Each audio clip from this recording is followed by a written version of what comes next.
Veeduría Nacional de la Participación y Acción Comunal. Me encuentro con... Camilo Mancera, coordinador de Justicia Electoral de la Misión de Observación Electoral. ¿Dónde lo encontramos el día de hoy, Camilo? Bueno, hoy precisamente en el Congreso de la República se realizó un foro en el cual se hablaba de la reforma política que se va a adelantar en el Congreso de la República. Dentro de este foro se hablaron de 3 propuestas que han venido presentando los distintos sectores del Congreso de la República. Hay una del senador Ariel Ávila, hay una del senador Humberto de la Calle y hay una del senador Gallo del Partido Comunes. ¿Qué es lo que está pasando en este momento? En este momento se viene un proceso de acumulación y negociación entre estas distintas propuestas para presentar un solo texto y de esta manera viabilizar su aprobación. Esta reforma política tiene 2 elementos. Uno que es la reforma del diseño institucional electoral y la otra que es la reforma del sistema de partidos. Particularmente hoy se estuvo hablando sobre la del diseño de la institucionalidad electoral, donde se busca fortalecer a la organización electoral, la parte administrativa del proceso electoral, que está en manos del Consejo Nacional Electoral y la Registraduría, y asimismo la creación de una Corte Electoral. Doc, bueno, antes de hablar un poco más a profundidad sobre el foro de la reforma a la política, cuéntenos un poco qué es la MOE, qué hace, a qué se dedica. Bueno, la Misión de Observación Electoral es una plataforma de organizaciones de la sociedad civil que se encarga de hacer una veeduría a los procesos electorales. Cuando se habla de los procesos electorales no solo estamos hablando del día de las elecciones, estamos hablando también de todo lo que compone el proceso electoral, la etapa preelectoral, la etapa postelectoral y asimismo el cabildeo frente a las distintas reformas que afectan el sistema político electoral, es decir, las reglas de juego, la conformación de las reglas de juego.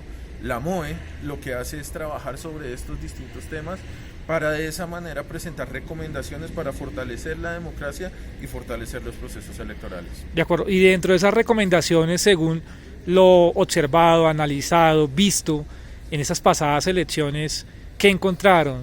¿Qué evidenciaron? Precisamente uno de los principales problemas que vimos era una registraduría que no tenía ningún control, sino que básicamente lo que terminaba pasando es que es una persona que termina gobernando todo el proceso electoral. En ese sentido, temas como la implementación de soluciones tecnológicas dentro del proceso electoral quedan a completa discrecionalidad de una sola persona. En ese sentido, uno de los temas que estamos planteando en reforma política es que se generen unos controles y unos contrapesos a la figura del registrador. Y asimismo, otro de los elementos bastante importantes es generar auditorías y controles a la implementación de tecnologías en el proceso electoral. De acuerdo, pero digamos en ese sentido, esas auditorías, esos controles, o sea, yo soy el jefe y yo mando, pero a mí nadie me controla, a mí nadie me audita. ¿Es una de las novedades que se evidencia en la registraduría? No, precisamente eso es lo que queremos cambiar, que efectivamente se empiecen a generar esos controles. Lo que vimos en las últimas elecciones es que el Consejo Nacional Electoral no tenía la capacidad de hacerlo. Lo que queremos que pase en este momento es que se genere un cuerpo colegiado que pueda ejercer un control sobre la gestión del registrador. Y esa es una de las apuestas que se está haciendo en estas reformas políticas. De acuerdo. Y digamos en el tema de las elecciones, dentro de los 21 delitos electorales, de pronto, ¿cuál fue el que más afloró, el que más se evidenció en la dinámica electoral en el país? ¿Cuál fue? Bueno, particularmente para las elecciones de 2022 vimos el constreñimiento al sufragante, es decir, las presiones a los votantes como uno de los principales mecanismos a través de los cuales se materializaban delitos electorales. Presiones que venían en muchos casos desde administraciones municipales, departamentales, pero asimismo, por digamos algo llamativo de este proceso electoral es que vimos un sector privado, un sector empresarial que empezó a generar presiones sobre los votantes y presiones sobre sus empleados. De acuerdo. Cuando hablamos de esa presión, tenemos un caso muy particular que sucedió en Chile. El presidente de Chile obligó a todo el mundo a votar. Sin embargo, fue algo en contra de los intereses del gobierno. En esta reforma, una de las propuestas es eso, el voto obligatorio. ¿Ustedes desde la MOE consideran que la dinámica del contexto de nuestro país sí sería prudente ese voto obligatorio o por el contrario? Bueno, el voto obligatorio ha sido una discusión que no solo se ha abierto en este momento, sino que ha venido desde hace ya varios procesos electorales, hace varios años. Es una posibilidad, muchos países han acogido la figura del voto obligatorio y efectivamente, si se tiene como objetivo incrementar la participación, funciona. No es un mecanismo para acabar el clientelismo o acabar la compra de votos, pero sí es un mecanismo a través del cual se incrementa la participación. Ahora, el tema técnico sobre ese asunto es, usted puede generar el voto obligatorio, pero para hacerlo obligatorio tiene que establecer sanciones. Y en este momento en Colombia no existe la capacidad estatal de generar unas sanciones, primero, y hacerlas efectivas. Segundo, usted tiene que tener en cuenta que cuando se instala voto obligatorio, usted tiene que asegurarle a toda la ciudadanía la posibilidad de votar. Y en este momento en Colombia, en las zonas alejadas, en las zonas periféricas de nuestro país, es muy difícil que la ciudadanía acceda al voto, acceda a que pueda hacer ejercicio del voto. Entonces, si se pueden garantizar todos estos elementos, pues el voto obligatorio puede ser una opción que tome Colombia. De acuerdo. Vamos a volver un poco al tema de acción comunal. En el país 8 millones de afiliados, 65.000 organismos de acción comunal. Era la primera vez que yo tengo entendido, la MOE iba a hacer un acompañamiento a las elecciones comunales en el distrito.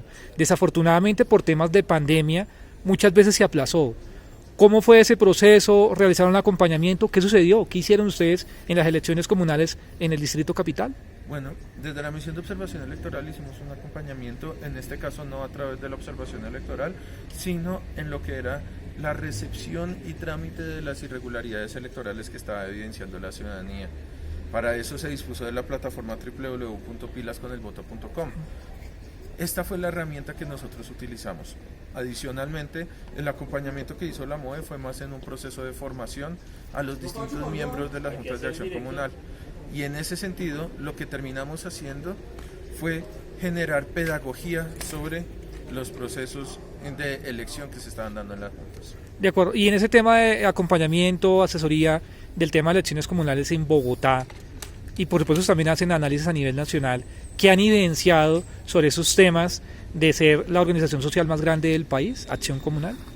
Bueno, precisamente las juntas de acción comunal se convierten, como usted lo dice, en la estructura más básica de la democracia en Colombia y de la participación ciudadana. En ese sentido, pues lo que se ha buscado hacer era fortalecer estos escenarios, fortalecer estos mecanismos de participación y de asociación, precisamente para que desde las bases sociales se pueda materializar la democracia.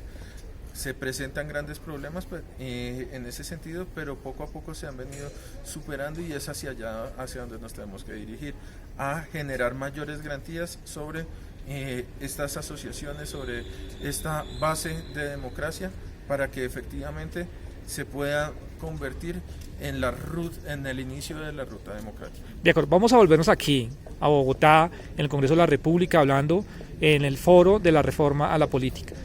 ¿Qué se lleva, digamos, esos comentarios que generan tan importantes reflexiones quedan ahí? ¿Quién las lleva al honorable Congreso Comisión Primera Constitucional para que no sean solamente voces, sino también sean un voto, que queden incluidas en esta reforma a la ley?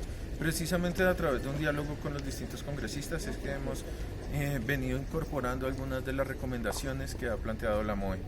Y ese es el objetivo que nosotros tenemos como observación electoral, como misión de observación electoral, y es presentarles recomendaciones a los congresistas, darles esas herramientas técnicas para que puedan mejorar las distintas propuestas que ellos están presentando. El honorable senador Humberto Lacalle, él decía que estábamos ya, digamos, con el tiempo exacto para pasar a esas reformas. Sin embargo, dentro del foro también se escuchó la novedad de que eran muchas situaciones al mismo tiempo y muy complejas. Por supuesto, habiendo una reforma tributaria y otras acciones prioritarias para el gobierno nacional, el cual a la fecha no ha presentado su reforma a la política. ¿Usted considera que sí se llegue a lograr o simplemente va a ser unas discusiones más y va a quedar ahí en el tintero? Desde la MOE estamos presionando y estamos impulsando en la mayor medida para que efectivamente se aprueben. Creemos que hay una voluntad grande en el Congreso de la República, creemos que hay una voluntad de gobierno frente al tema ha generado distintas mesas para dialogar sobre esto y la presentación de una propuesta. No se ha materializado esa presentación, lo que significa que sí debe darse un mayor esfuerzo por parte del gobierno para que se logre aprobar, más en un contexto en el que se está dando trámite a tantas iniciativas. Hoy acá, en el Congreso de la República, frente al Palacio Presidencial, ¿usted considera que ha sido positiva la iniciativa de que los ciudadanos vengamos aquí al Congreso, escuchemos de primera mano y por supuesto pues también demos nuestros puntos de vista referente a esos proyectos o agendas legislativas que se generan en el país? Claro que sí, es muy importante la participación ciudadana y el hecho de que en el Congreso se estén dando estos espacios de participación, de diálogo ciudadano, es algo que se valora de manera muy positiva y que puede enriquecer mucho las distintas propuestas que se están presentando. De acuerdo, para finalizar, sé que tiene un poco pues la agenda ocupada, quiero que nos envíe un mensaje a los afiliados comunales en el país, en las veredas, en los corregimientos, en la parte urbana, en la parte rural, para seguir acompañando tan importantes iniciativas legislativas y por supuesto que no nos quedemos callados y denunciemos. Claro, como lo decía hace un momento, las juntas de acción comunales son las bases de la democracia y en ese sentido su participación, su involucramiento con los distintos procesos políticos y electorales es de la mayor importancia. Una invitación a participar, a estar pendientes de estos debates, de estas discusiones y una invitación también a generar transparencia en todo lo que es el proceso electoral. Desde la Veeduría Nacional de la Participación y Acción Comunal, como dice la Procuraduría General de la Nación, ser corrupto no aguanta. Comparte nuestros videos en YouTube y agradecemos tan importantes comentarios.